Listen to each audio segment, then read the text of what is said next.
muchas gracias por acompañarnos a la segunda mesa del simposio Marx y Marxismos del 20 Congreso Internacional de la Asociación Filosófica de México. Esta, siendo la segunda mesa, contará con la participación de Moisés Rodríguez Rosales, Donají Valencia López y Gandhi Monter Corona. Voy a proceder a presentar a cada quien. Dará su exposición y después abriremos la sesión de preguntas y respuestas. Moisés Rodríguez Rosales es licenciado y maestro en Filosofía por la UNAM, miembro del Círculo de Estudios de Filosofía Mexicana y profesor con experiencia a nivel básico y en educación media superior en diversas instituciones en la Ciudad de México. Hoy va a presentar las brechas económico-sociales, la educación y la enseñanza como praxis política en tiempos de pandemia. Muy buenas tardes a todos. Muchísimas gracias. Amílcar, es un gusto estar aquí. Voy a comenzar, a iniciar ya que está aquí la presentación, ¿vale? Voy a dar lectura a un pequeño texto, bueno, no tan pequeño, sobre este tema, ¿sale? Sé que el título es un poco largo, y como bien lo mencionó Amílcar, lleva por nombre Las brechas económico-sociales y la educación como praxis política en tiempos de pandemia. Voy a comenzar hablando un poco sobre el origen de esta reflexión. Comienzo con la situación actual. En los últimos 25 años, 26 más o menos, México ha pasado por un proceso económico complejo, lleno de turbulencias marcadas por el libre mercado propio del capitalismo de finales de siglo. Sin embargo, estos cambios, que han impactado fuertemente en la vida privada y pública de la población, no han significado necesariamente un progreso económico, social ni político de la sociedad mexicana. Antes bien, se han dado fenómenos como el desplazamiento, mayor precarización laboral, marcadas diferencias de clase y situación de marginación, al tiempo que experimentamos la incursión a gran escala de empresas multinacionales que invierten y generan riqueza en el país, la cual no se queda en él. Un mercado tecnológico impresionante y la consecuente transformación de la comunicación y el acceso a la información de muchos sectores sociales. En este contexto, las mencionadas diferencias de clase tienen como consecuencia la restricción o el acceso a una multiplicidad de derechos políticos y sociales, como a las tecnologías de la información y a la educación. Lejos de disminuir, las brechas económicas sociales se han modificado y en muchos casos aumentado. Siguiente, por favor. Según datos del Coneval, el rezago educativo en México está compuesto por las deficiencias en la infraestructura de la educación, sobre todo la formal, por la marginación y las diferencias de clase, y lo padecen al menos más de 19 millones de personas. Esto implica que estos millones de personas son excluidas, tal cual, de la educación básica o media superior. La cuestión fundamental del presente trabajo es analizar cómo se manifiestan las brechas sociales y económicas en el ámbito de la educación en el contexto de la contingencia sanitaria decretada en el mes de marzo de 2020 por el COVID-19 y extendida hasta el día de hoy, y cómo interviene la actividad docente en esta circunstancia. Durante este periodo, al igual que en cada momento de la historia, donde hay diversas clases sociales, las diferentes posibilidades económicas han desembocado en brechas educacionales enormes que a partir de la mencionada contingencia se agudizan. Si bien estas brechas no surgen con la pandemia, sino que forman parte del contexto, sí se hacen explícitas e incluso se exacerban. Las medidas tomadas para retomar el ciclo escolar 2019-2020 y llevar a cabo el 2021 hicieron patentes las enormes desigualdades en el acceso a la educación, mediada ahora por el acceso a la tecnología, y dejaron atrás un enorme margen de población que no cuenta con los medios suficientes para continuar con su educación de manera remota. Por ejemplo, muchas instituciones privadas ya contaban con plataformas digitales que permitieron continuar el trabajo del año escolar a distancia, y muchas otras aprovecharon las aplicaciones y programas disponibles para tal efecto, lográndose adaptar y dar continuidad al trabajo, y con ello, sus estudiantes pudieron continuar con el aprendizaje de una manera ininterrumpida. Esta población, en términos numéricos, representa alrededor del 4% de la totalidad de nuestro país. Sin embargo, en muchas otras instituciones, la mayoría de carácter público, el caso fue muy distinto. Los maestros y estudiantes tuvieron que buscar alternativas de comunicación en un contexto en el cual ambos carecen de medios suficientes para continuar la enseñanza. En diferentes zonas en las cuales los medios de comunicación son escasos, el Internet es deficiente o inexistente, o la posibilidad de los estudiantes de acceder a este servicio es complicado, ellos, los estudiantes, quedan varados en su proceso de aprendizaje. Y tanto los profesores por su cuenta como las instituciones públicas buscan o buscaron, ¿no?, alternativas que terminan excluyendo a sectores como los mencionados. El uso de plataformas digitales es un ejemplo claro. Siguiente, por favor. La situación de los docentes. En este contexto, la realidad de la comunidad docente, tanto la que se encuentra laborando en instituciones privadas como la que está en instituciones públicas, es también precario. Dadas las condiciones laborales del magisterio en México, la situación de muchos estudiantes es también la de profesores, pues muchos de ellos no cuentan con los medios suficientes para atender a sus estudiantes, el tiempo requerido para ello, y buscaron alternativas como las redes sociales o la organización para la entrega de material de manera presencial en algún momento. La comunidad docente experimenta un nuevo tipo de precarización y enajenación laboral. Al tener que buscar la comunicación por los propios medios, el uso de un ordenador personal, que algunas veces no es óptimo para los requerimientos de las plataformas digitales, mucho más tiempo del que se utiliza en condiciones regulares, el horario y el tiempo para preparar clases, organizar sesiones y revisar tareas se extiende a una enseñanza que se sabe deficiente, pues incluso los medios digitales no necesariamente permiten una interacción y la consecuente retroalimentación que se da o se puede dar en un salón de clases. La enseñanza en general y la filosófica en particular requiere del diálogo y la mayéutica para formar en el estudiante un aprendizaje significativo y crítico. Y aunque no solo puede darse dentro de un salón de clases, se requieren medios efectivos de comunicación para que tal diálogo exista. Y en México, como hemos dicho, tal cosa es o deficiente o inexistente en muchos lados. Empero, la actividad y el esfuerzo de los maestros no ha menguado, sino que se ha fortalecido y se ha diversificado en la búsqueda de medios, recursos y acciones para mitigar la carencia tanto del sistema educativo como del político, económico y social de la sociedad en la que se habita. Con todo, y a pesar de la mencionada precarización, la actividad educativa está presente e incide directamente en la realidad nuestra y de nuestros estudiantes. La pregunta es ¿cómo? De ahí parte pues esta reflexión. Siguiente, por favor. Voy a comenzar hablando acerca de la praxis educativa, a partir de Paulo Freire. Este filósofo, en su Pedagogía del Oprimido, explica la relación dialéctica entre los opresores y los oprimidos, las condiciones de la deshumanización de unos y otros y cómo se reproduce ideológicamente esta condición. Plantea cómo es que los opresores viven en los oprimidos, es decir, su ideología persiste en ellos cuando la única manera en la que los oprimidos conciben la liberación es su transformación en opresores. Los oprimidos quieren liberarse convirtiéndose en opresores. Esto forma parte del miedo a la libertad que cuando los oprimidos desarrollan a partir de su formación, educación, una perspectiva realmente crítica de su situación existencial, se torna en la necesidad y la búsqueda de esa libertad, de superar la situación de opresión y la construcción de lo que Freire llama el ser más. Si bien este es un paso fundamental, para Freire no es suficiente. El autor menciona que no basta con saberse en una relación dialéctica con el opresor para estar liberados. Es preciso, recalquémoslo, que se entreguen a la praxis liberadora. Tenemos entonces dos cuestiones fundamentales. Siguiente, por favor.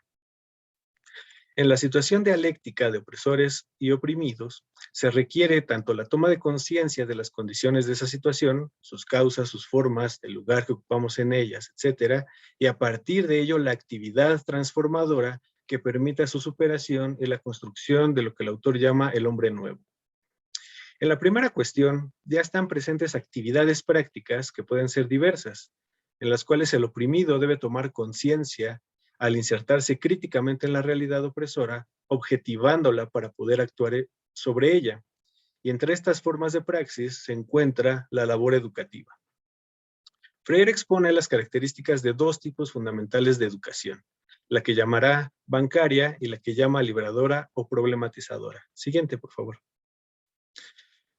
En ambos tipos de educación encontramos relaciones específicas entre el educador y el estudiante o educando. Están presentes estos sujetos en el proceso de la educación dentro de un contexto específico y con ciertos objetivos, implícitos o explícitos. Sin embargo, su relación es muy distinta y con ello sus implicaciones. En la educación bancaria, la relación es disertadora. Esto quiere decir que el profesor educador ejerce el rol del disertador, del narrador que expresa, comparte y transmite el conocimiento a los estudiantes. En ella, el sujeto del proceso educativo es él, el educador, y por lo tanto los objetos terminan siendo los estudiantes. Así, llena de conocimientos o retazos de realidad a los estudiantes que claramente no ven una relación de estos conocimientos con su vivencia, porque el conocimiento pues no parte de esa vivencia. Esto tiene como consecuencia la perpetuación de la deshumanización de los educandos, su enajenación al no comprender su realidad y comprenderse en ella, terminan siendo adaptados al mundo, lo que mina la toma de conciencia, la creatividad y la posibilidad de insertarse críticamente en dicha realidad. Es, por tanto, una educación que objetiviza, que deshumaniza y enajena. En la educación liberadora, la relación entre el educando y el educador es radicalmente diferente, pues el educador no se asume como el disertador, el narrador o el que posee el conocimiento y que debe depositarlo en los educandos. La educación problematizadora funciona como el punto de mediación entre dos sujetos cognoscentes. Exige entonces la superación de la relación vertical y contradictoria entre el educador y el educando, exige la relación dialógica entre ellos. Esto significa que el educador es un sujeto, al igual que el educando, está en un proceso de enseñanza, pero también de aprendizaje, lo que implica una relación sujeto-sujeto en horizontalidad. Aquí voy a citar a Freire, dice, el que educa, en tanto educa, es educado a través del diálogo con el educando, quien, al ser educado, también educa. Esta relación entre sujetos que se da en la educación liberadora permite superar el sentimiento de insuficiencia, ignorancia o impotencia, que es uno de los propósitos de la práctica de la dominación, y que el educando se reconozca como un sujeto que piensa, siente y actúa. Cesa el efecto anestésico y plantea las condiciones de posibilidad de la concienciación de los educandos, que a su vez desemboca en la acción consciente, crítica y liberadora. Siguiente, por favor. La praxis educativa como praxis política. Aquí voy a hacer referencia a la filosofía de la praxis de Adolfo Sánchez Vázquez. En este texto, el autor expresa con claridad que la praxis se entiende como aquella actividad humana, práctica, que partiendo de la conciencia se realiza en el trabajo humano con determinados fines y transforma el mundo natural o humano. En este sentido, la praxis política tiene por objeto el ser humano en su ser social, en la organización y dirección de la sociedad. Esta actividad política, cuando se trata de clases antagónicas, aquí hay una cita de Sánchez Vázquez, comprende la lucha de clases por el poder y la dirección y estructuración de la sociedad, de acuerdo con los intereses y fines correspondientes. En ella, los diversos grupos se organizan y actúan de diversos modos con miras a conseguir los fines mencionados. Existe una lucha ideológica y la necesidad de plantear ideas, métodos y estrategias que les permitan a. Conquistar, b. Conservar y o c. Dirigir y controlar el poder político expresado mayormente en el Estado. Las actividades de las que se valen los grupos sociales para tal praxis y que forman parte de ellas son múltiples, pero todas ellas se expresan en prácticas reales, como la protesta, la huelga o la represión, o la represión y el control. Además, en la praxis en general y en esta en particular, la cuestión ideológica juega un papel neurálgico. Para que el proletariado, por ejemplo, pueda organizarse, trazar líneas de acción y lograr la transformación de la base económica, de las relaciones políticas y sociales, necesita tomar conciencia de sí, de su realidad, de las condiciones económicas, políticas, sociales, culturales, etcétera, en las que se encuentra, de su sitio dentro del sistema y a partir de ello organizarse, planear y actuar. Es en este punto en el que actividades como la educación juegan un papel central, puesto que dependiendo del tipo de educación en el que se encuentre un conjunto de sujetos, favorecerá o dificultará dicha toma de conciencia y con ello todo lo demás. En este punto cabe una aclaración importante. La educación no se reduce a la actividad desempeñada en la escuela, en lo formal, sino que va mucho más allá en la llamada educación no formal, que también forma parte de este proceso. Con todo, me centraré y me he centrado en la educación formal, que es el lugar en el cual mayormente nos desempeñamos en nuestra actividad productiva.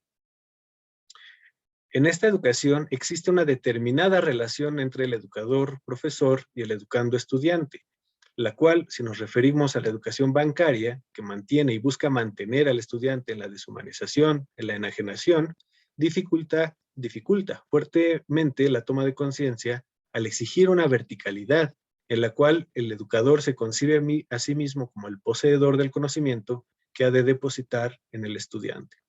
Al contrario, si nos referimos a la educación liberadora, problematizadora, la relación necesariamente es intersubjetiva, horizontal, que posibilita o favorece que el estudiante se asuma como un ser humano que piensa, siente y conoce, que es y puede ser, pensar y actuar, lo cual permite o favorece la concienciación y la consecuente actividad política. Aquí el docente, el educador, no puede asumirse como el poseedor del conocimiento, sino en todo caso el compañero guía del educando en la construcción de su propio conocimiento, de su propia conciencia, de su propio ser. Siguiente, por favor. Se observa en ambos casos, tanto en la educación bancaria como en la educación liberadora, la actividad docente resulta esencial, pues incide directamente en la situación social de la población a la que se dirige, y es el compromiso con la reiteración de lo existente, de la exclusión y la desigualdad descrita o con su transformación, lo que define la actividad educativa como praxis política y se orienta en dos caminos. Permitir que la brecha económica social perpetúe la consecuente brecha educacional que hemos observado en nuestra realidad mediante la asunción y práctica de la educación bancaria, o transformar mediante el ingenio, la adaptación y el compromiso los mecanismos de enseñanza para disminuir la brecha educacional a partir de la solidaridad y la conciencia política y social de su actividad. Siguiente, por favor. Es por todo lo anterior que sostengo que la praxis educativa, entendida o como parte de la praxis política, se orienta en estas dos direcciones. La reiteración de lo existente a través de una actividad docente que no busca mitigar las diferencias y las desigualdades ya previamente existentes, sino que adopta una actitud de inercia y o la transformación de lo existente, a través de la cual los docentes, en una multiplicidad de circunstancias, han buscado y realizado acciones que permitan el aprendizaje de sus estudiantes, aún con las desigualdades descritas, y que incluso buscan minar esas desigualdades. Siguiente, por favor. Esta praxis educativa, que forma parte de la praxis política, incide en las realidades de nosotros y de nuestros estudiantes en estos dos sentidos. Es vano, entonces, tratar de desvincular la actividad educativa de todo contenido político. Hoy, tal vez más que en otros momentos, o tal vez de otras maneras, es necesaria la toma de conciencia de nuestra praxis como praxis política. Pues en una realidad en la que la docencia es precarizada, marginada y está atacada, como hemos visto en las noticias hace unos días, y el aprendizaje se ve mermado, sobajado y restringido, lo que hacemos repercutirá en la vida individual y colectiva de la comunidad estudiantil a la que debemos esta labor. Ni la filosofía ni la educación, cuando se llevan a la práctica, son ajenas a la política, sino que entran de lleno en ella y funcionan ideológicamente para una dirección u otra, de manera consciente o inconsciente. El filósofo y el educador deben asumir su papel y preguntarse cuáles son las consecuencias reales de su praxis.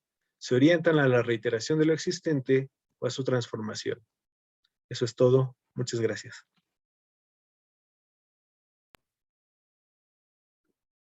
Mm, Muchas gracias. Muchas gracias, Moisés. Muy interesante, un tema siempre relevante. Eh, si les parece bien, vamos a continuar con Tamara Donají y luego vamos a proceder a las preguntas y respuestas. Tamara Donají Valencia es mujer que lucha y pasante de estudios latinoamericanos. Actualmente trabaja en la Comisión Nacional de Búsqueda de Personas Desaparecidas en la Unidad de Búsqueda de Desaparecidos de la Guerra Sucia. Sus temas de interés son el terrorismo de Estado en América Latina durante la así llamada Guerra Fría y la violencia criminal en la misma subregión. Hoy nos va a presentar la violencia como mercancía en México, un análisis filosófico-político en torno a la violencia criminal. Muchas gracias, Amilcar. Igual quisiera comenzar agradeciendo a Diana y a Sergio por la organización y la invitación, y sobre todo a los tres en general por los saberes compartidos en las aulas.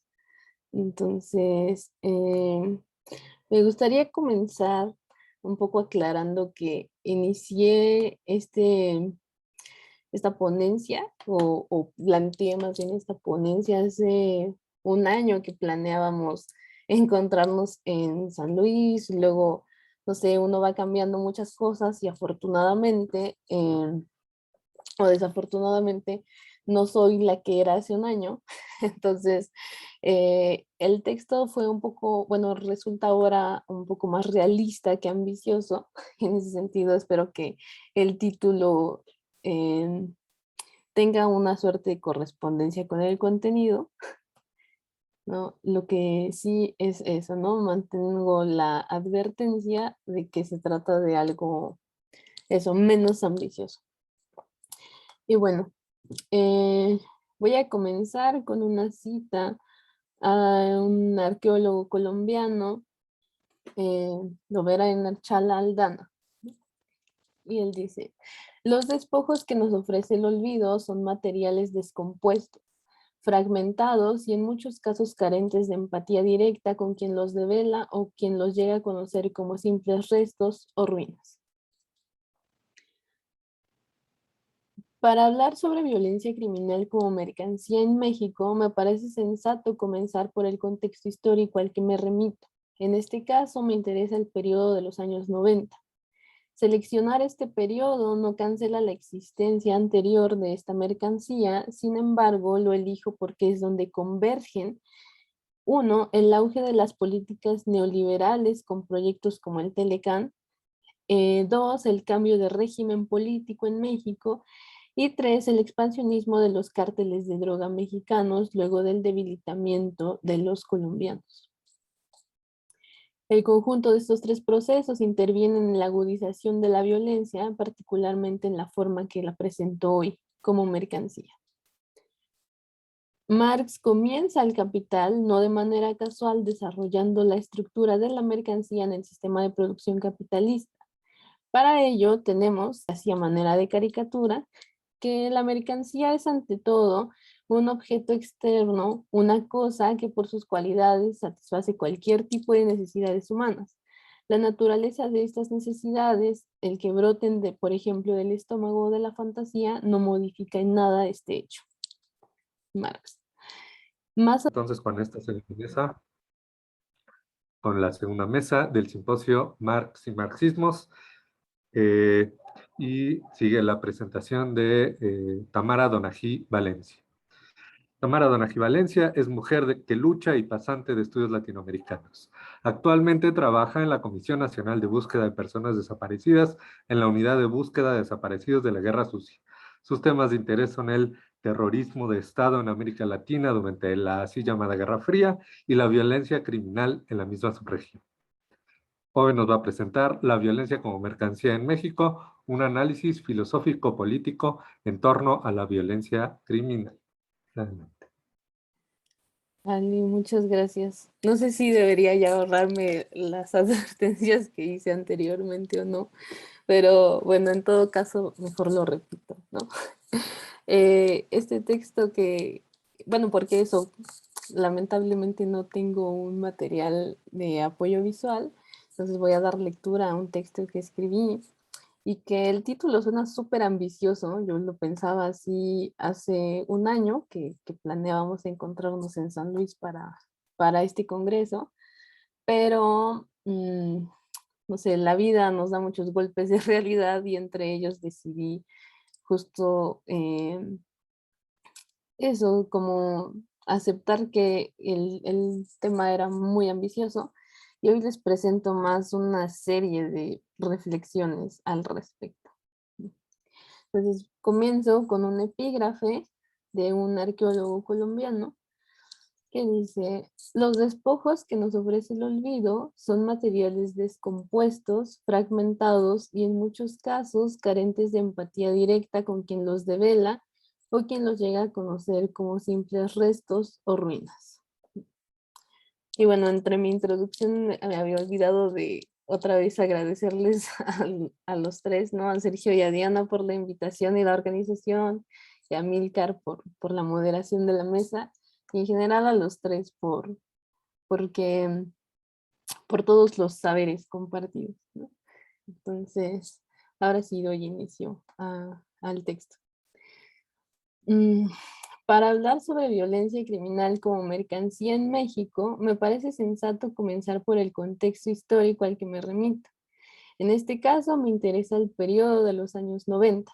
Seleccionar este periodo no cancela la existencia anterior de esta mercancía, sin embargo, lo elijo porque es el punto donde convergen, uno, el auge de las políticas neoliberales con proyectos como el Telecán; dos, el cambio de régimen político; y tres, el expansionismo de los cárteles de droga mexicanos luego del debilitamiento de los colombianos. El conjunto de estos tres procesos intervienen en la agudización de la violencia, particularmente en la forma que hoy la presento, como mercancía. Marx comienza El Capital no de manera casual, desarrollando la estructura de la mercancía en el sistema de producción capitalista. Para ello tenemos, casi a manera de caricatura, que esto de manera de caricatura es porque es una frase tan citada de Marx, y bueno, la mercancía es ante todo un objeto externo, una cosa que por sus cualidades satisface cualquier tipo de necesidades humanas. La naturaleza de estas necesidades, el que broten por ejemplo del estómago o de la fantasía, no modifica en nada este hecho. Fin de cita. Más adelante nos dice que la mercancía se compone principalmente de dos formas de valor: el valor de uso, cuyo fin es satisfacer las necesidades al momento del consumo, y el valor de cambio, que representa la relación cuantitativa entre valores de uso de una clase que se cambian por valores de uso de otra.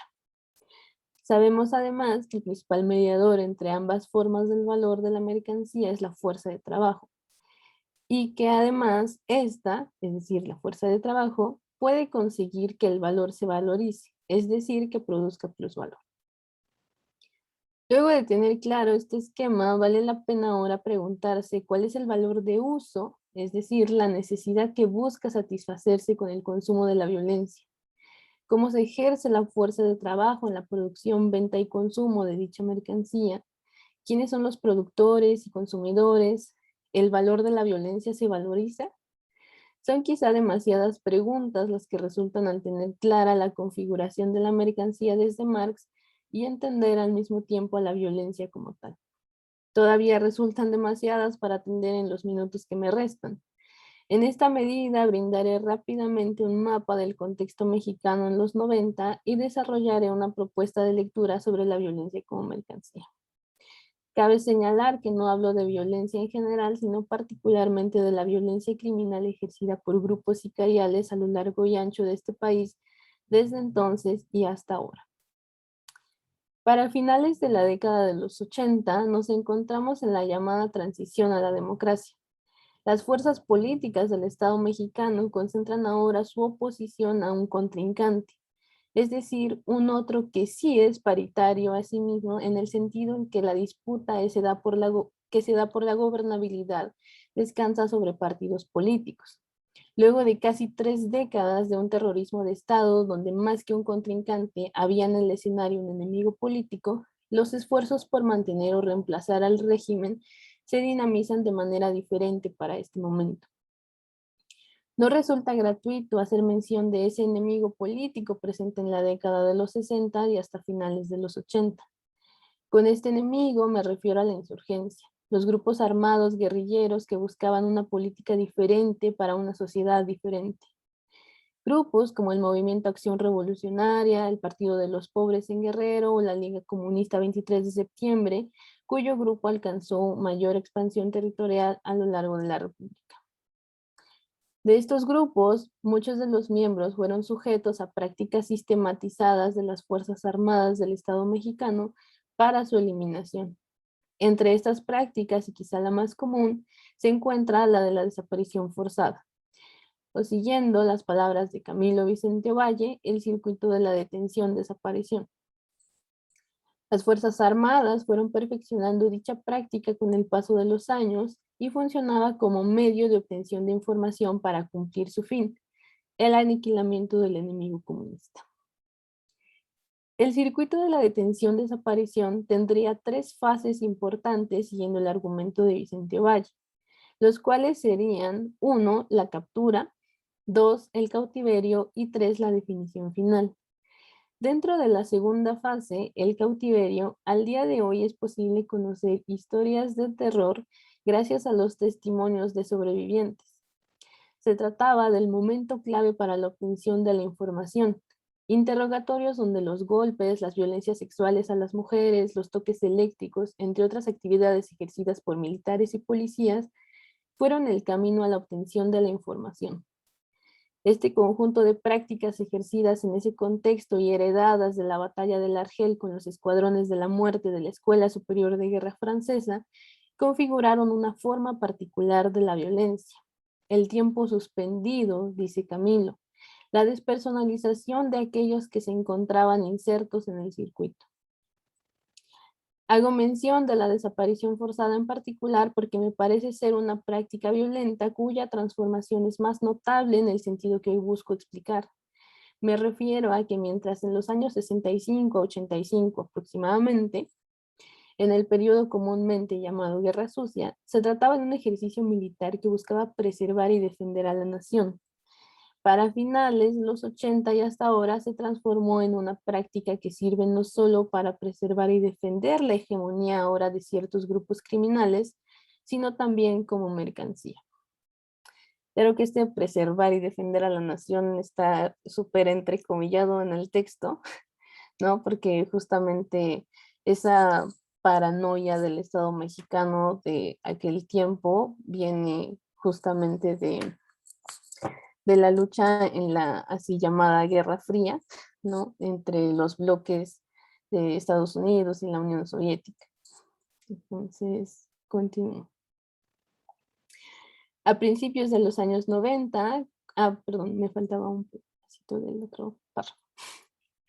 Para finales de los años 80 y hasta ahora se transformó en una práctica que sirve no solo para preservar y defender la hegemonía de ciertos grupos criminales, sino también como mercancía.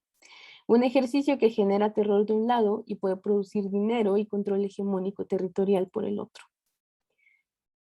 A principios de los años 90, con la muerte de Pablo Escobar, el cártel de Medellín se debilitó notablemente, hecho que dejó a los cárteles mexicanos, principalmente al de Sinaloa, la ruta más importante de traslado de cocaína hacia los Estados Unidos.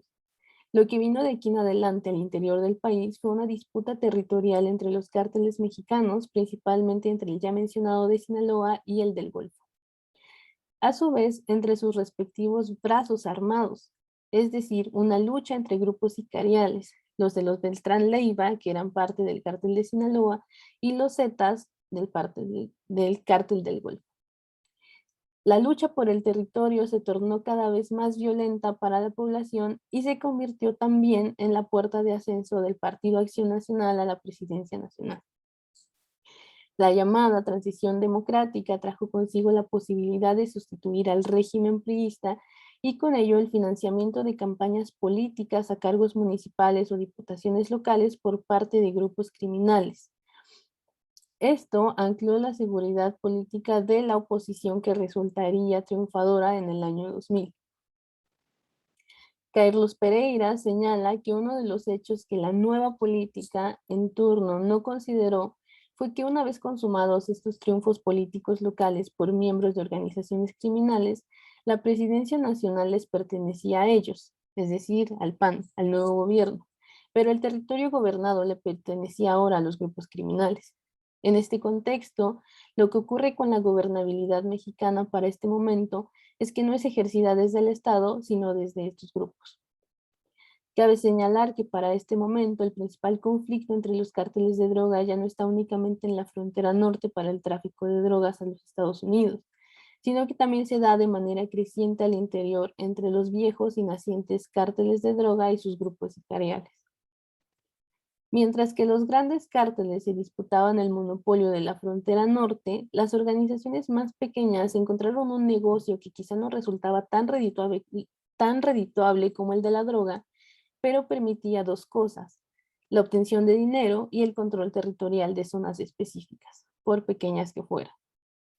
La agudización de prácticas como la extorsión, secuestro, trata y tráfico de personas, robo de vehículos y de bancos era una de las consecuencias más atroces de la monopolización de la frontera, asunto que no implica la monopolización de la violencia por parte de estos grandes cárteles, sino por el contrario, la multiplicación de la misma por grupos que, como bien apunta Pereira, no sobreviven, pero son rápidamente reemplazados por otros. De modo que encontrar en las prácticas violentas una nueva mercancía dice mucho de las necesidades de quienes la consumen, pero sobre todo de quienes la consuman.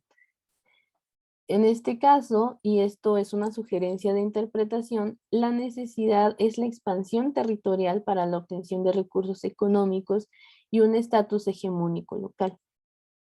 Volviendo al tema de la desaparición forzada, hay un cambio históricamente notable en las víctimas y los victimarios, y a su vez en el fin para el cual es medio.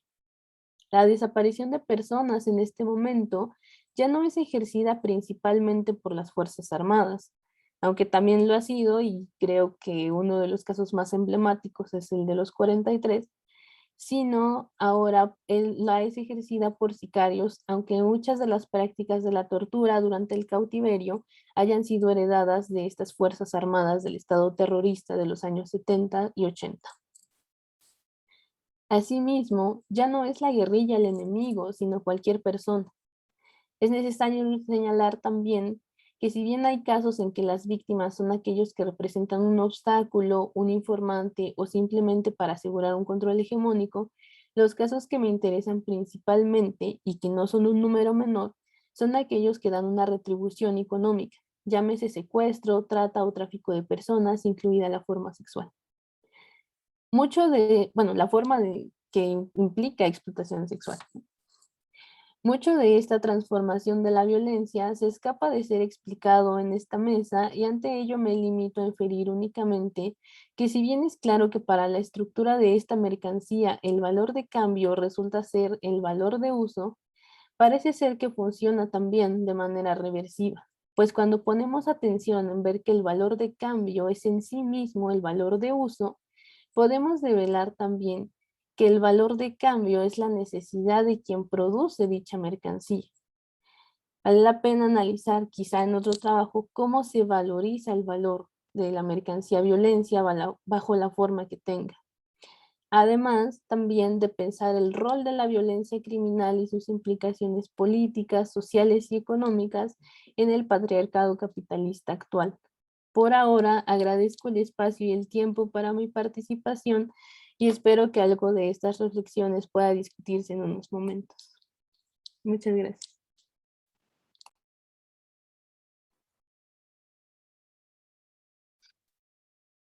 Bravo, muchas gracias, Dona Gil. Pues podemos proceder a una ronda de preguntas. Yo tengo un par de preguntas. No sé si haya preguntas de algún otro lado. Si no Sergio tiene una pregunta. Yo voy a hacer, bueno, te doy la palabra, Sergio, y luego yo haré una pregunta. Hola, hola, ¿se me escucha? Sí. Este, estuvieron re buenas sus ponencias. Tengo una pregunta para cada uno. Em, Voy a empezar con la pregunta que tengo para ti, Tamara. Me parece muy sugerente el análisis de la violencia como mercancía. Pienso que es muy agudo y sin embargo hay partes en las que mi ortodoxia se resiste. A ver, o sea, ¿quién consume la violencia? Así, voy a empezar así como muy por ahí. ¿Quién consume la violencia? Y la otra es esto que decías al final de que es una mercancía en donde el valor de uso es el valor de cambio, muy notable porque hay una otra mercancía específica del capitalismo en donde también sucede eso, que es la fuerza de trabajo, ¿no? Entonces, tal vez, así mi cabeza quería apurar ahí una conclusión rápida sobre la continuación hiperviolenta de la explotación de la fuerza de trabajo, no sé. Está bueno, está muy sugerente, nada más hay cosas que todavía no acabo de entender. Em, Moisés, a mí me encanta Freire. Pienso que es de los mejores marxismos, ¿no? Ese que reflexiona sobre el problema, este, pedagógico, ¿no? Y noté en esta ocasión, y no sé por qué nunca lo había notado antes, la expresión de educación bancaria, cuando se refiere a esta, educación, vamos a decir, de viejo tipo, no sé si así está bien dicho, pero si pudieras elaborar en la metáfora, ¿por qué es bancaria? O sea, ¿qué tiene por qué lo saca de ahí? No sé, me llamó mucho la atención. Muchas gracias por sus ponencias.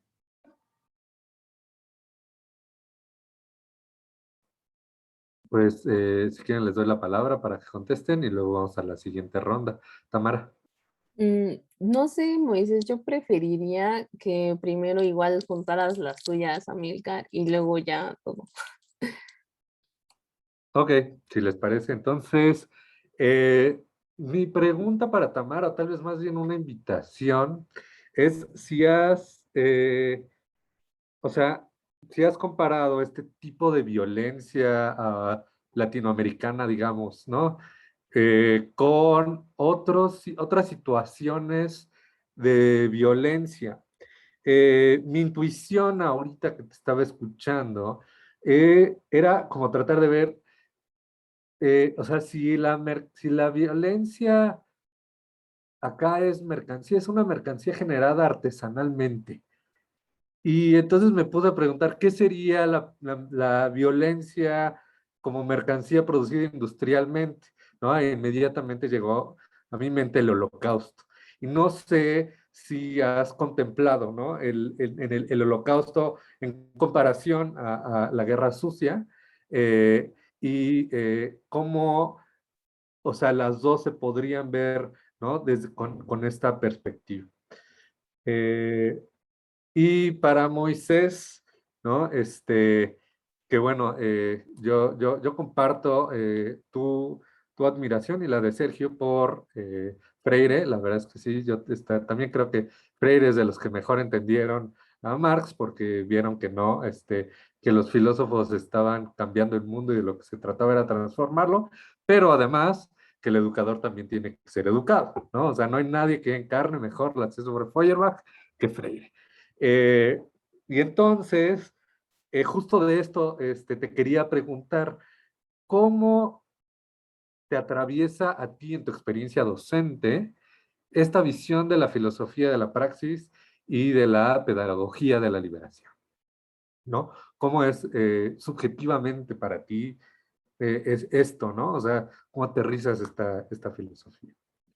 Y pues Pues le daríamos la palabra a Diana para que hiciera sus preguntas y ya luego ustedes contestarían. No, pues gracias también por las dos ponencias que nos provocan muchas cosas. Yo empezaría por Moisés y luego por Tamara. Moisés, también a mí esto de la educación bancaria, digamos, está súper interesante en el contexto de la pandemia, porque finalmente estamos todos en la educación bancaria y de pantalla, ¿no? Es brutal, como tú decías, ¿no? En tus primeras cifras y de tu análisis, pues resulta que estamos instalados en algo que es peor, digamos, a cualquier distopía posible en el territorio de la educación, ¿no? Y la dependencia, fíjate que aquí me gustaría conocer tu opinión, si desde estas herramientas con las que tú estás pensando la cuestión, ¿no? De las posibilidades que implicaría una educación libertaria, ¿no? Una educación, como decía Milcar, pues quién mejor, ¿no? Que el educador educando, que se educa, que entiende el proceso como doble, pues que Freire. Pero si desde esta perspectiva de una pedagogía libertaria, digamos, ver la dependencia, cómo se profundiza en el presente en una circunstancia como la nuestra, ¿no? Las universidades las universidades de la educación toda, por supuesto, pero las universidades seguimos ahí en México cuando nos vimos forzados a intentar reactivar la educación presuntamente, pero ¿a qué costo? Como dicen en los memes, ¿no? Sí, la educación, pero ¿a qué costo, no? Digamos, y esto me gustaría conocer tu opinión, porque además yo sé que te dedicas a ser un académico, un profesor, y entonces, pues la experiencia además en el territorio de la filosofía y desde una perspectiva libertaria lo que significa, ¿no? Entonces, bueno, esto por una parte. Y luego a Tamara, pues este tema es interesantísimo. Fíjate que yo te escuchaba y creo que asistes a un momento bien interesante en México. Yo creo que estás participando en una discusión que creo que la tienes bien clara, en la que se está volviendo a reflexionar sobre ese hilo conductor entre la violencia que se vivió en la Guerra Sucia en México y la violencia digamos, tiene lugar con la guerra contra el narcotráfico. Ese hilo conductor que como Camilo Vicente Ovalle, ¿no? Como Adela Cedillo, como tanta gente está ya tramando, sobre todo son los historiadores, ¿no, Tamara? Los que están buscando ese hilo conductor, digamos, entre esa violencia de los años 70 y que no tiene una desarticulación de la guerra al narcotráfico, porque de pronto también hemos replicado como la narrativa de que de pronto empezó la guerra al narcotráfico y ahí empezaron los muertos, ¿no? Pero aquí hay una trama oculta, ¿no? Más tremenda. Pero fíjate que también en ese sentido me recordabas un poco este argumento de Laura Rita Segato sobre la guerra contra las mujeres, ¿no? Un poco sobre esta cuestión de la violencia y el consumo de la violencia. Creo que es un argumento que está hoy floreciendo en muchos ámbitos. La violencia como mercancía. En este territorio en el que tú lo trabajaste, me resuena lo de Laura Rita Segato, pero también me resuena una postura con la que yo no estoy de acuerdo, pero que sé que existe, sobre, digamos, el asunto de cómo entrarle a la discusión sobre la prostitución y el lugar que ocupa en la sociedad capitalista, ¿no? Y hay quienes hablan de consumo de cuerpos. Esto es una postura con la que yo no estoy de acuerdo, pero existe esa postura, ¿no?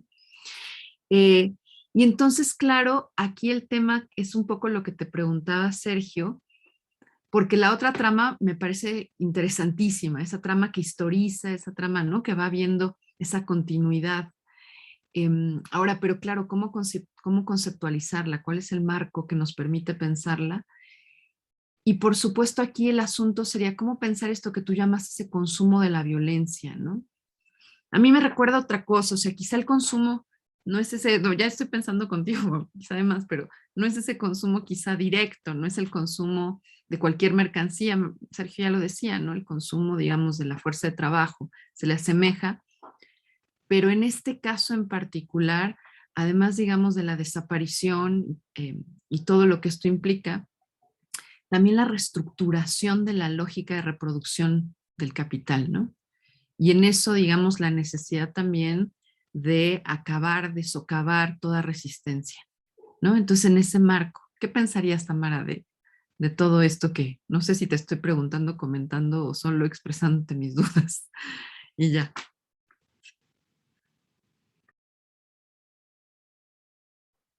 Si les parece, entonces, pues en el mismo orden en el que presentaron, empezaría Moisés.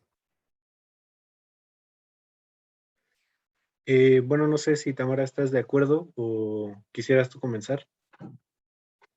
Muy bien, bueno, pues creo que hay bastantes preguntas muy interesantes. Aquí Bruno en el chat de Zoom hace otra pregunta que me gustaría, bueno, antes de tratar de contestarla, pues si pudiera precisarla un poco, bueno, o aclarármela un poco más, porque como que no le agarro muy bien la onda a la pregunta. Y bueno, mientras me gustaría pues iniciar a responder las preguntas de Sergio, de Diana y de Amílcar, ¿no? Que por cierto, por los nervios que tenía yo al principio, estaba ya hasta temblando, se me olvidó pues agradecerles profundamente, ¿no? Por la consideración y a pesar de la larga espera, ¿no? Que representó todo este congreso, pues muchas gracias por la consideración y por las preguntas que son muy interesantes. Voy a contestar muy brevemente la pregunta de Sergio, luego voy a tratar de responder la de Diana y luego la de Amílcar, en ese orden. Y es que me parece que se hilan muy bien. Con respecto a la educación bancaria o el nombre que Freire le da a este tipo de educación,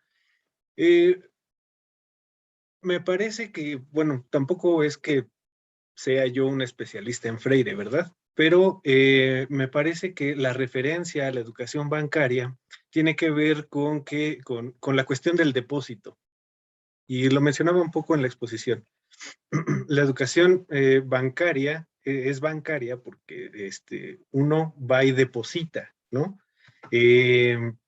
Uno como educador, pues va y deposita en el educando los conocimientos, ¿no? Como si el educando fuera ahí un recipiente o algo así, una cuenta que hay que abonar y ya, ¿no? En esta perspectiva que tiene que ver, por cierto, y no lo había pensado mucho con la cuestión económica, de depositar, de abonar, pues, a un objeto, que en este caso sería el estudiante, y me parece que por ahí va la referencia. Por supuesto, creo yo, habría que profundizarla mucho más, porque seguramente hay más detrás de esa visión, ¿no? Sobre la dependencia que preguntaba Diana, pues justamente es un poco parte del inicio, ¿no? De la reflexión que estaba yo tratando de hacer, cómo de alguna manera, pues ahora podemos pensar, podemos vivir, ¿no? La dependencia de muchas maneras en este proceso de la educación. No solo nosotros dependemos de los medios digitales, ¿no? Para poder comunicarnos, para poder establecer una especie de contacto con los estudiantes. Vimos el caos que sucedió el lunes con este congreso, ¿no? Por ejemplo, ¿no? Esta dependencia pues ya está ahí presente, ¿no? Dependemos, hemos desarrollado o hemos sido sujetos a una terrible dependencia, no solo tecnológica, sino también desde muchas otras perspectivas. Y en el ámbito específico de las aulas, ahora las aulas virtuales, pues también existen, ¿no? Diversas formas de esa dependencia,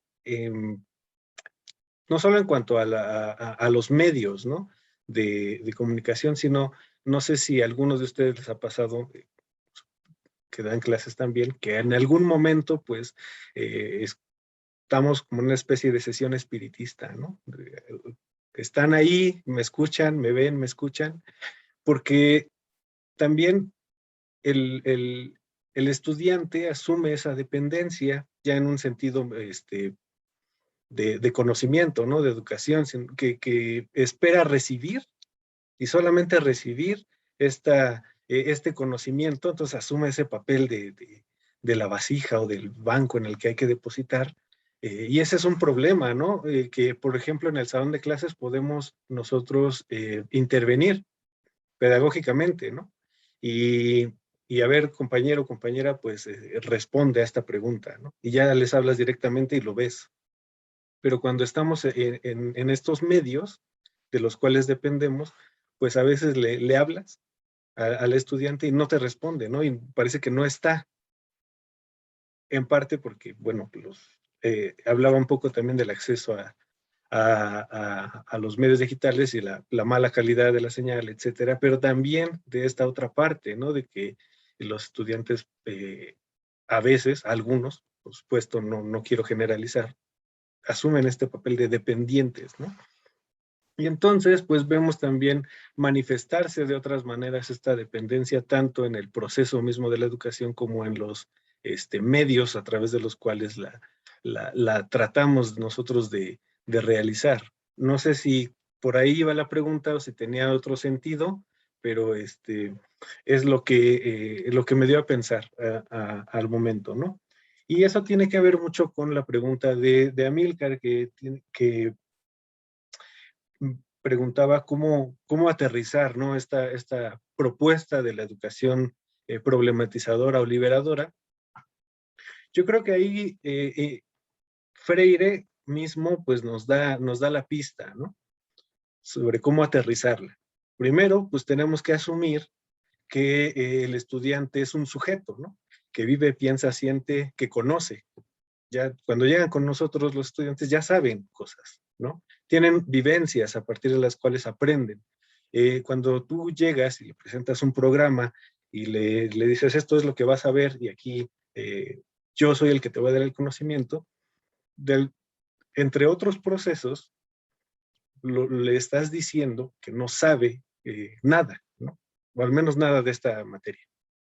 En cambio, cuando el aprendizaje parte de la vivencia, que es un poco lo que mencionaba Freire, ¿no?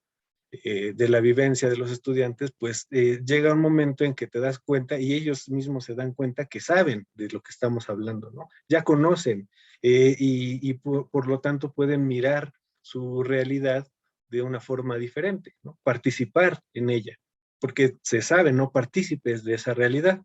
Y eso pues en los medios digitales pues más o menos difícil de lograr cuando tenemos pues estas murallas, ¿no? A veces en estos medios, en el salón de clases también existen, pero podemos sortearlas de otras maneras. Y yo creo que estamos en este momento aprendiendo un poco también cómo sortear esas murallas, pero pues la pista yo creo que está ahí, allá en el salón de clases y acá en estos medios, ¿no? No asumir que el estudiante no sabe, sino pues asumir al contrario que el estudiante pues es una persona que vive, siente, piensa y conoce, ¿no? Y a partir de las preguntas que podemos nosotros realizar, pues ver qué es lo que piensan y cómo ellos pueden construir su propio conocimiento, ¿no? Y lo mencionaba un poco en el trabajo, ¿no? Nosotros en todo caso pues somos compañeros guía, ¿no? De ellos, pero hasta ahí.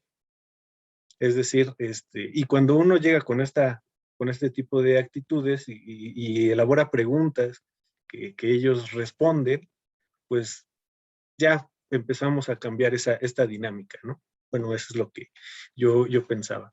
Y con respecto a la pregunta de Bruno que hace aquí en el chat, ¿cómo podría pensarse pedagógicamente el trabajo de la crítica de la economía política de Marx desde la postura de Freire? Pues me parece, bueno, es que lo mencionaba yo hace un momento, ¿no? No sé si entiendo bien la pregunta, eh, pero creo que Creo pues el que, mismo Freire lo señala, ¿no? perdón, Ah, bueno, sí, perdón adelante. que te interrumpo. Creo que Bruno quiere aclarar la pregunta Ah, que perfecto. formuló. Sí, muchas gracias. La verdad es que me parecieron geniales las dos ponencias, pero me dejaron con bastantes dudas porque, bueno, hace rato lo había comentado el profesor Sergio que a veces iba a pecar de ortodoxo y la verdad es que yo peco bastante de ortodoxo. Entonces, yo quería preguntar, ¿no?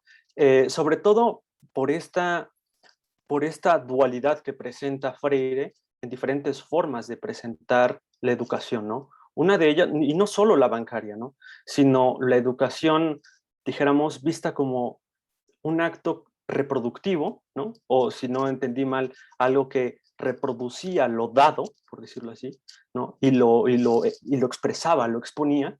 Y la otra cuestión es una cuestión transformadora de lo dado, ¿no?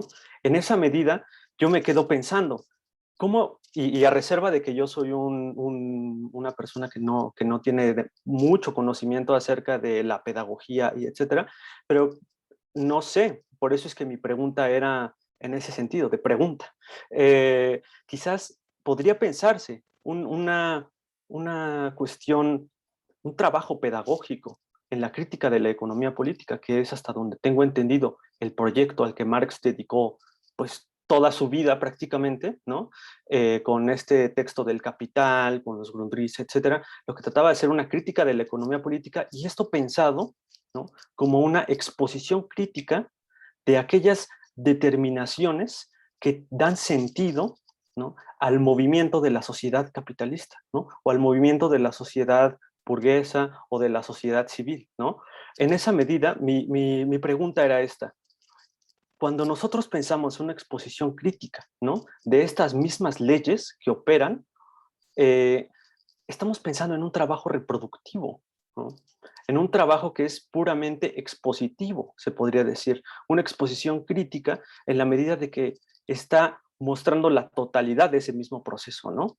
Pero la cuestión es esta, ¿podría pensarse en esa medida que este trabajo de la crítica de la economía política sería ese primer momento, ese primer paso que dice Freire, como esa educación meramente expositiva, meramente reproductiva?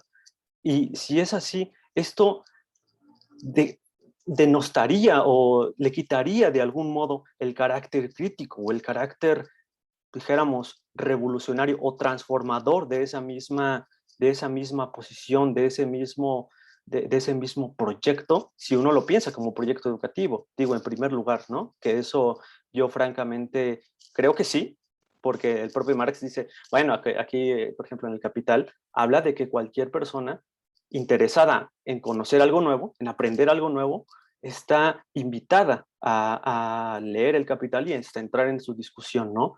Entonces, en esa medida, eso, por ahí iría mi pregunta. No sé si yo la haya expuesto de mejor manera. Ahora, bien, bueno, había hecho otra pregunta y nada más porque creo que a veces son oscuras mis preguntas. No sé si haya alguna cuestión con mi otra pregunta, pero si la hay, por favor, y trataré de ser más breve.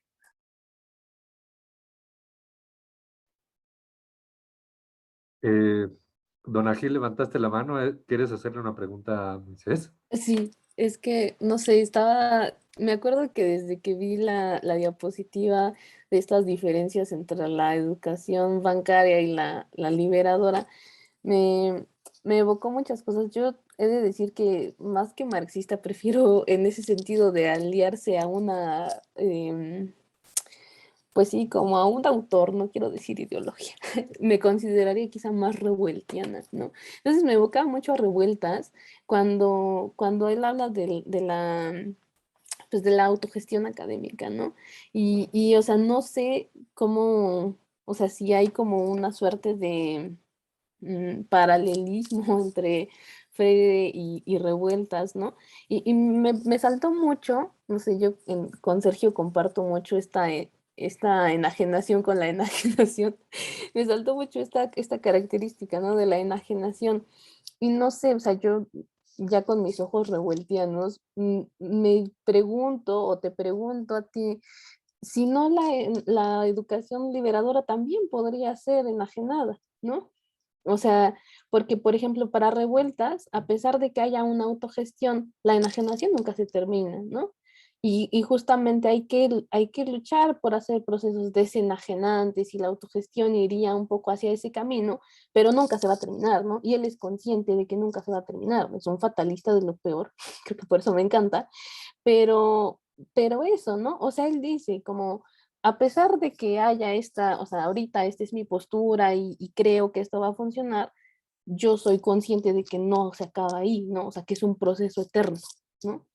Y en ese sentido, él incluso habla como del ser humano, como un ser eterno, ¿no? O sea, una eternidad humana en el sentido en que siempre se está construyendo o se tiene que construir, porque de forma, digamos, como asumo que así se tiene que hacer la educación, en ese momento que se asume que así debe ser y no seguir transformando, otra vez es enajenación, ¿no? Entonces, o sea, quería un poco comentar eso y traer a revueltas, porque a mí siempre me gusta traer a revueltas a las discusiones, pero eso, ¿no? O sea, como la pregunta en particular es esa, ¿no? Como si esa educación liberadora no también tendría algo de enajenación y en qué sentido. Buenísimo, buenísimo. Pues creo que son ya dos preguntas sumamente interesantes. Con respecto a la primera, ahora sí ya la entendí, o creo que la entendí. Bruno, y si toda la crítica de la economía política podrías formar parte de una, o pensada pedagógicamente podría ser o reiterativa o transformadora, yo creo que ahí hay un concepto que utiliza Freire que es muy interesante, que es el de la concienciación, ¿no? Y justamente el punto es que el educando sea consciente de la circunstancia en la cual se inscribe, ¿no? Y yo creo que, al contrario me parece del planteamiento que tenías, puede ser interpretado el trabajo de Marx como este intento de concienciación, ¿no? De desvelar ahí las características específicas de la realidad en la que nos inscribimos todos, lo que permitiría a su vez una concienciación del lugar específico en el que cada uno de nosotros, yo, Amílcar, Sergio, dónde está y qué es lo que puede hacer y cómo se inserta en esa realidad, ¿no? Yo creo que al contrario, pues el trabajo de Marx podría interpretarse como esta parte de un paso para la concienciación, ¿no? De mostrar, de explicar, pues, cuáles son las características específicas de la estructura en la cual estamos inscritos todos y, pues, de ahí, eh, proletarios del mundo unidos, ¿no? Eh, etcétera. Y con respecto a lo que mencionaba Tamara, que es sumamente interesante. Freire, por supuesto que habla de la autogestión. Me parece que esta es una de las razones por las que no habla o no nombra esta, este libro y este planteamiento como una pedagogía para el oprimido, y creo que lo dice incluso, ¿no? Sino una pedagogía del oprimido, es decir, que parta desde sí mismo, desde su vivencia, desde su realidad, y a partir de él mismo, pues logre la concienciación, el conocimiento y su liberación, la actividad, etcétera, ¿no? Si hay un paralelismo entre él y Revueltas, eso sí lo desconozco total y absolutamente. Me confieso eh, lejano, más o menos lejano a Revueltas, tengo que acercarme más a él, esa es una tarea que me dejas. Muy bien, Tamara, muy bien, muchas gracias por dejarme tarea. No sé si hay paralelismo, pero sí que existe la cuestión de la autogestión. Ahora, mencionabas que Revueltas, pues es como que tienen esta visión un poco pesimista del asunto, ¿no? Y me parece que Freire no tanto. En Pedagogía de la Autonomía, pues precisamente habla de cómo desarrollar justamente esta autogestión en el proceso de la educación entre el educando y el educador, cómo es un trabajo en conjunto que pues necesita el trabajo, la actividad del educando, una actividad autogestiva. Y él, yo creo, y aquí utilizo la palabra creo, es decir, no lo sé, lo creo, elijo creer, eh, que no tiene esa visión negativa, sino que la educación liberadora es liberadora, no es enajenante, ¿no? Bueno, esa es la perspectiva que yo tengo hasta ahorita de Freire. Esta liberación no es enajenación o pretende más bien ir en contra o superar más bien, ¿no? Superar esa enajenación de la que ya formamos parte. Por eso pretende ser problematizadora y liberadora, ¿no? Y bueno, eso es lo que pienso. Muchas gracias. Bueno, no sé si me toca Sí, o sí, si sí, a ver. quieres responder antes tú, Amilcar, vas. Es súper Creo- cortito. Bueno, ¿cuál es la diferencia entre cambiar y transformar al mundo? Estoy reflexionando si cité mal la tesis 10 de Marx y si dije no basta con estudiar el mundo, se trata de transformarlo y en lugar de eso dije no basta con cambiar al mundo, se trata de transformarlo. Si eso fue lo que pasó, entonces me equivoqué yo y cité mal a Marx y entonces el problema fue un problema de que estaba nervioso y cité mal a Marx. No creo que, o sea, no hay nada dentro de lo que yo estaba diciendo que hablara de una diferencia entre el término cambiar y transformar. Creo que son sinónimos, ¿no? Especialmente porque estamos hablando de un autor que escribió en alemán y entonces ya hablar del término específico, más bien estamos hablando de la traducción y no del término, ¿no? Entonces, me equivoqué y bueno, pasa. Entonces, adelante, Tamara. Esperamos las respuestas a nuestras preguntas. Sí. Voy a comenzar justo con la tuya. Creo que mucho de cómo se ha abordado el tema de la desaparición forzada en América Latina ha estado muy relacionada con el tema del holocausto. Yo creo que sí viene mucho de ahí, ¿no? O sea, incluso creo que como mucho de las posturas que se tienen al respecto y que se ha hecho mayormente con o en contextos de dictaduras militares como la argentina, la uruguaya y la chilena o la brasileña, se han vinculado mucho con esto.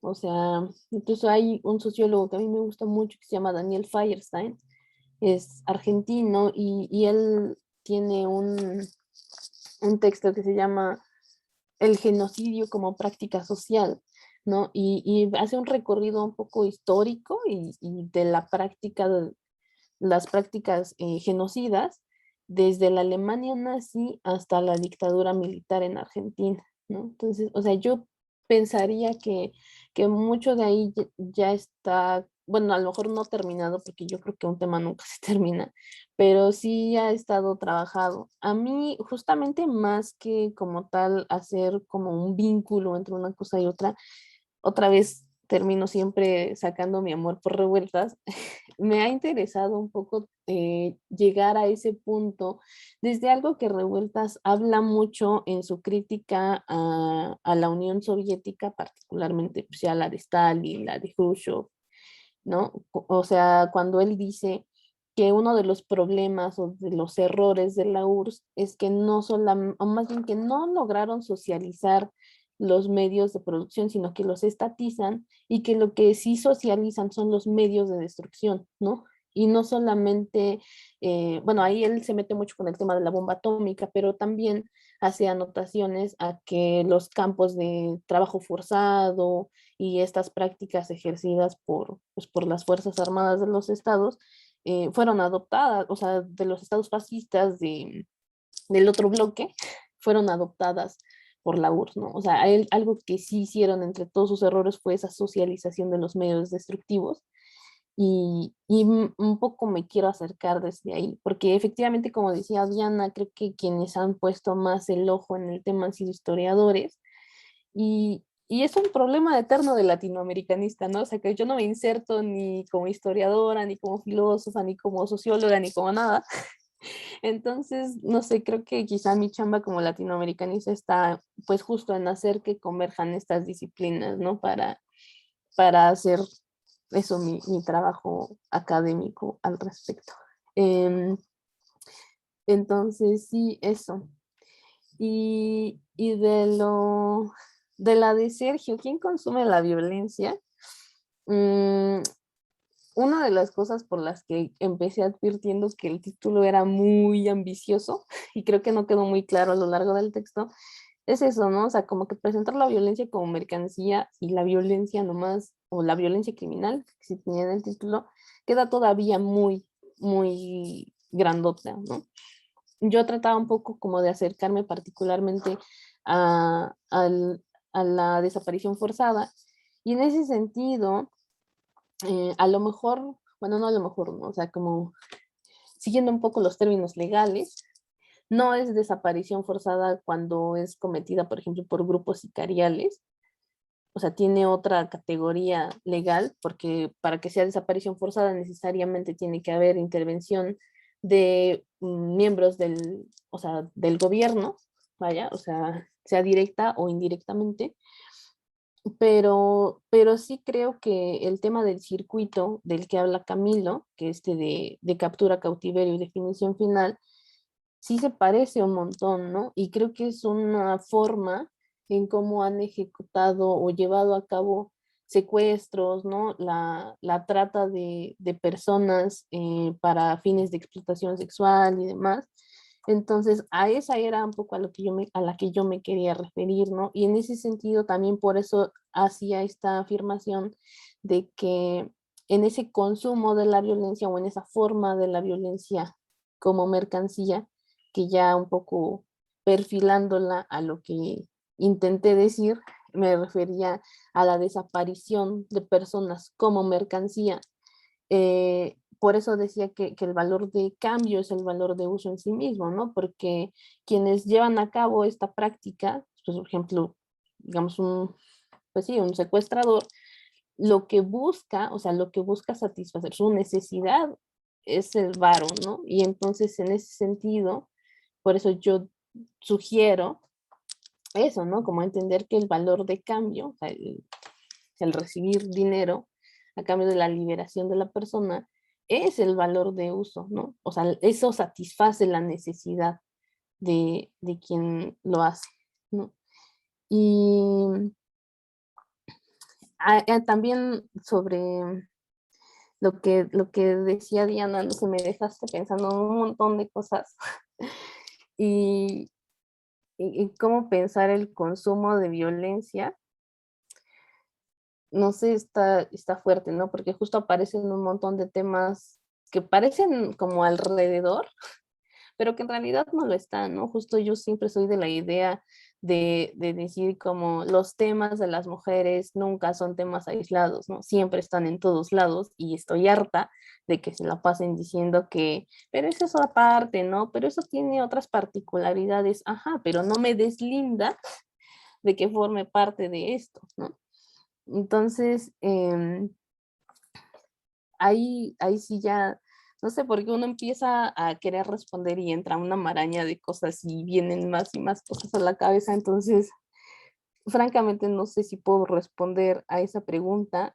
Este tema de la violencia y de la violencia como mercancía y sus implicaciones es algo que me tiene desde hace rato como pensando en un montón de cosas y creo que más que darte una respuesta ahora, justo también me das mucha tarea, ¿no?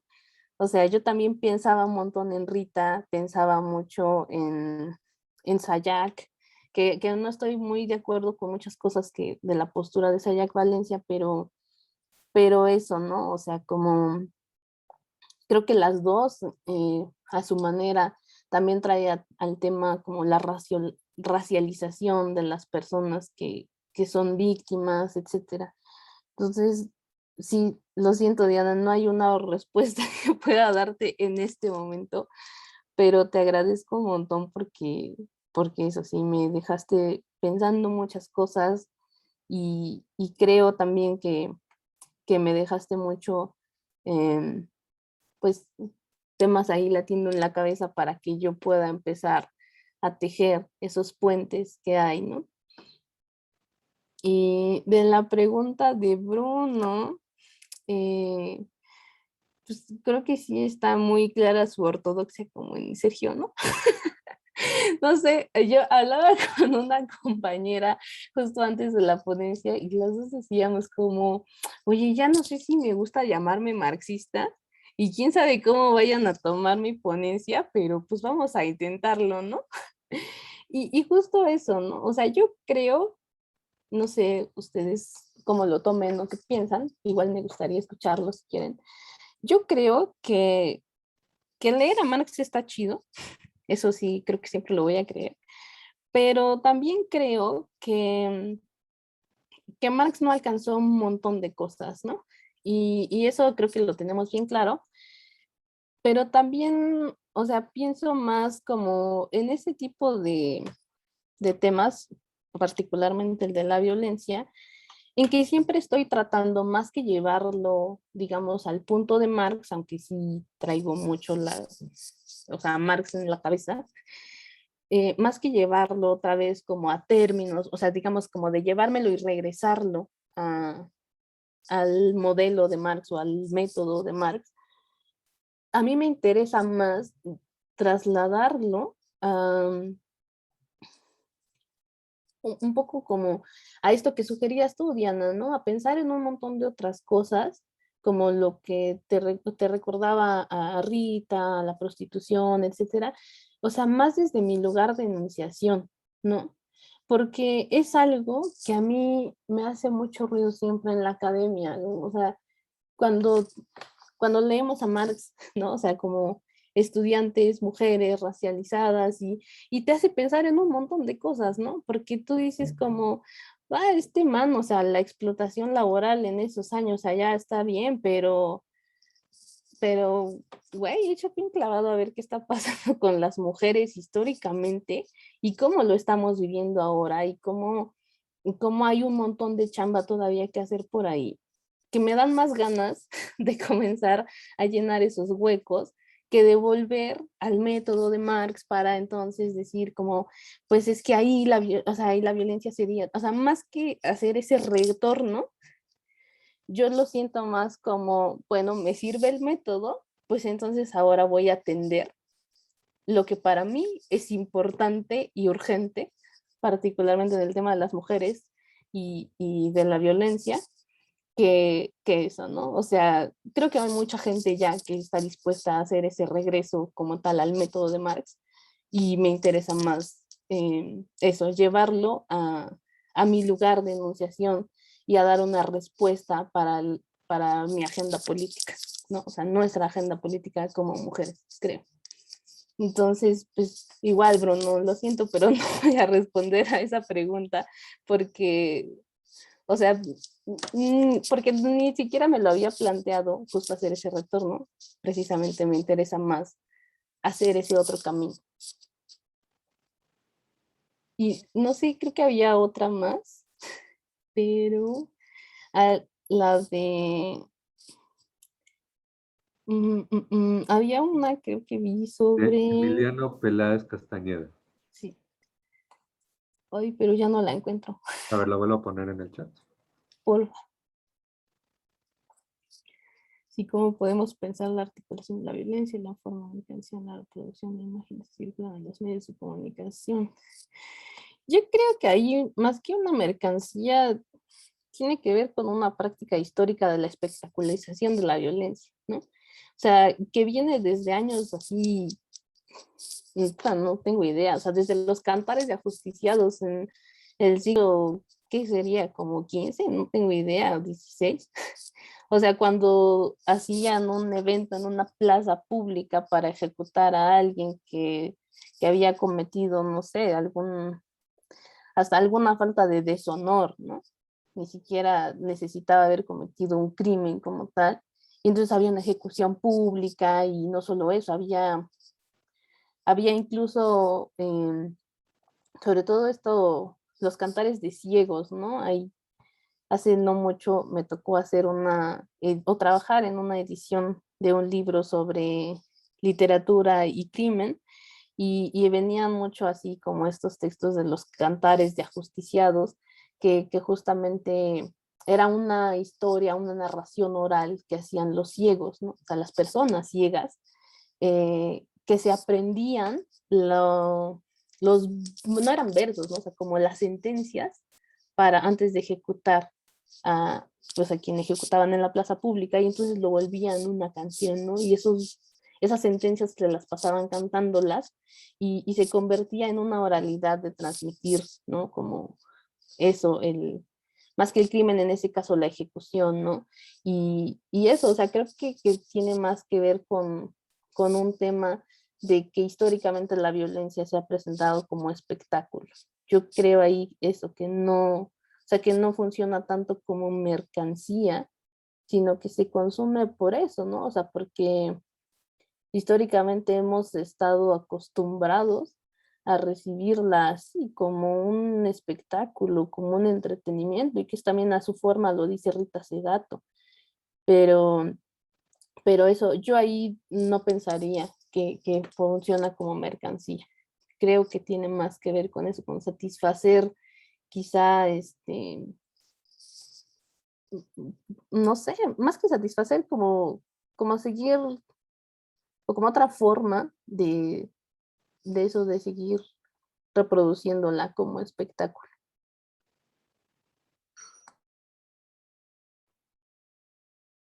Pues perfecto. No sé si haya otra pregunta. Sergio, pareces querer levantar la mano. Sí, adelante. Este, sí, justo con más que un comentario, o sea, estoy profundamente de acuerdo con lo que dijiste, Tamara. A mí esto de regresarlo a Marx me parece amarrarlo, ¿no? Me parece que es el esfuerzo equivocado y que lo que pienso que tenemos que hacer, así como haces en tu ponencia, a mí me dio así, gustó muchísimo, que es eso, hay que pensar el mundo, pues, ¿no? No pensar a Marx, sino pensar el mundo, ¿no? Y si Marx ayuda a pensar el mundo, está bueno, pero cuando no, no es justamente no iba por ahí mi ortodoxia. Este, es que a mí esta transición que planteas de la guerra sucia hacia hacia la desaparición como mercancía o como un momento de las nuevas formas de acumular capital, ¿no? De la nueva estructuración de la acumulación del capital, me parece así un tema así como que diste en el clavo ahí con algo, ¿no? Creo que, no sé, me parece interesantísimo como algo pasó con la institución estatal, tal que perdió algo que él era un medio específico, ¿no? Y no sé, me parece genial. Y encontrar la forma de pensarlo me parece una tarea no sé, no quería sonar tan ortodoxo. Comparto lo que dijiste. Mm. Ahí, perdón, no sé si antes que Diana puedo hacer un comentario a lo que dice Sergio. Y claro, ¿no? Porque quizá aquí yo me trataba un poco de remitir más justo al contexto de los 90, que es cuando, no es que ahí nazcan los secuestros, pero es cuando se agudiza un montón, ¿no? O sea, las historias en Veracruz de los Zetas en esos años son horribles, ¿no? Y mucho de lo que hacían en el cautiverio y la forma en cómo definían el fin de la persona que formaba parte del circuito. Bueno, me gusta mucho esa concepción que hace Camilo Vicente, por eso como la sigo utilizando. Este, no sé, esa era la forma en los 90, ¿no? O sea, como por dinero para el grupo sicarial, ¿no? O sea, para seguir un poco controlando un territorio, pero para generar dinero para su organización. Y como hoy hay desaparición forzada que se ejerce o sea, por miembros, o sea, de las Fuerzas Armadas del Estado o también por otros grupos o sea, criminales, pero para el gran capital, ¿no? O sea, o sea, las desapariciones y asesinatos de líderes sociales, de defensores del medio ambiente, o sea, es una cosa de verdad horrible, ¿no? Porque justo ya no es tan bien como, ya no es cambiar su libertad por dinero, sino acabar con su vida para que no le hagan un estorbo al gran capital, ¿no? Y que es ya otra forma también de la desaparición, pues actualmente.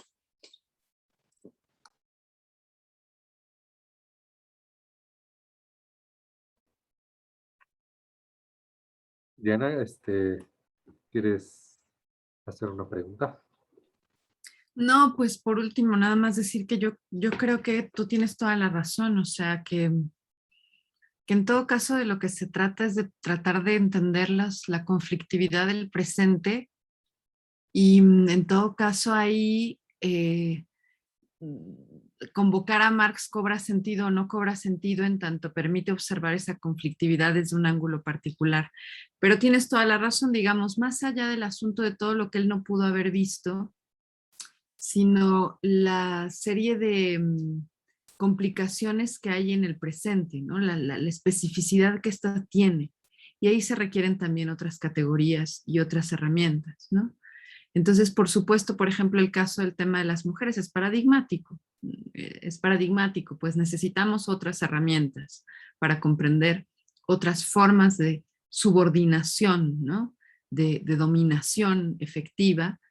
Y entonces, en todo caso, claro, digamos, Marx o las herramientas críticas que otorga para entender la sociedad capitalista son un elemento muy importante, pero ciertamente insuficiente, y en algunos casos errado también, eso es algo que también hay que decirlo, ¿no? En algunos casos limitado. El gran problema, por supuesto, es hasta dónde. Entonces, todos estos tópicos que tú has tratado, por ejemplo, el tema de la violencia, ¿no? El tema de la violencia y cómo abordarlo, pues evidentemente es algo que es de toda actualidad. Pero entonces ya nada más eso. Y sí, yo no te dejé tarea, yo creo que tenemos mucha tarea por delante para ver si entendemos algo de toda esta maraña. Muchas gracias, Tamara. No, ustedes. Pues muchas gracias, muchas felicidades, buenísimas las ponencias, interesantísimos los temas. Creo que nos dejan pensando muchísimo y nos muestran mucho trabajo por venir, ¿no? Que nos queda. Pues quiero agradecer a los organizadores, a Sergio y a Diana, a los ponentes, a Moisés y a Tamara, y también a los que están, el staff, ¿no? A Bruno, Iván, Milton, Roberto. Y pues quiero agradecer también a quienes nos están acompañando en Facebook y extender una invitación. Este simposio va a continuar el día de mañana a las 9 a.m. Quienes no le hayan dado like a la página del simposio, háganlo para recibir notificaciones de los videos cuando salgan en vivo. El día de mañana empezaremos con una ponencia a las 9 de la mañana y me parece que tenemos otras dos, ¿no? 3 mesas del simposio. Así que aquí seguiremos y pues nos vemos, espero, mañana. Muchas gracias a todos. Muchas gracias. Muchas gracias. Chao. Buenas noches, muchas gracias.